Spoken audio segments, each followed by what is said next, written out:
সাকিব হোসেন সোহেল সম্পাদিত Lakshmipur RF TV.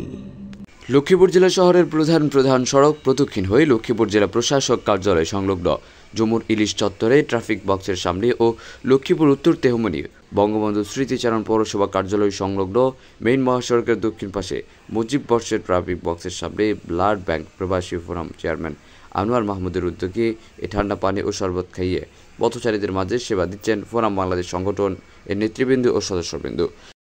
Blood bank প্রবাসী forum সংগঠনের সেবা দানকারী কামাল উদ্দিন লক্ষ্মীপুর RF টিভির ভিডিও লাইভে সাক্ষাৎকারকালে বলেন, আমাদের সংগঠনের পক্ষ থেকে আনোয়ার ভাইয়ের পক্ষ থেকে আমাদের প্রবাসে থাকে আনোয়ার ভাই, ওনার পক্ষ থেকে আমরা এখানে বিতরণ করতেছি ঠান্ডা পানি। মানুষদের খেয়ে একটু তৃপ্তি পায়, শান্তি পায়।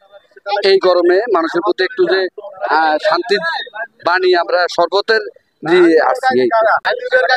ইনশাল্লাহ আমরা চেষ্টা করব যে অন্তত মানুষের প্রতি মানুষের একটু তৃপ্তি পায়। এই গরমে যে মানুষ একটু শরবত মানুষের খাওয়ায় একটু যে তৃপ্তি পাওয়াইতে পারি, আমাদের সংগঠন থেকে যে খাওয়াইতে পারি, এটাই।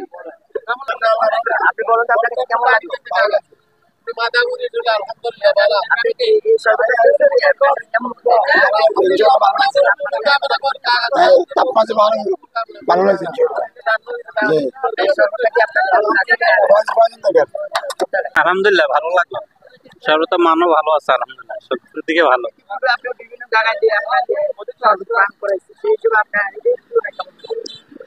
হ্যাঁ আলহামদুলিল্লাহ ভালো। এই শরবতে আপনি কি কি দেখতে পাই? লেবু দেওয়ার কারণে একটু তৃষ্ণা মোটামুটি অনেকটাই আরামদায়ক লাগছে, ভালো লাগছে। ব্লাড দেয়নি, ব্লাড পাওয়া যাবে।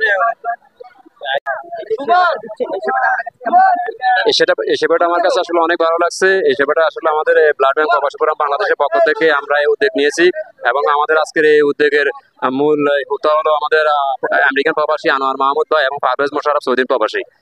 তো দেশে অনেক পরিমাণ তাপমাত্রা হইতেছে, তো ওনারা এই উদ্যোগটা নিয়েছে যে পথচারীদের মাঝে ঠান্ডা পানীয় শরবত বিতরণ করার জন্য। আসলে আমাদের কাছে অনেকে ভালো লাগতেছে।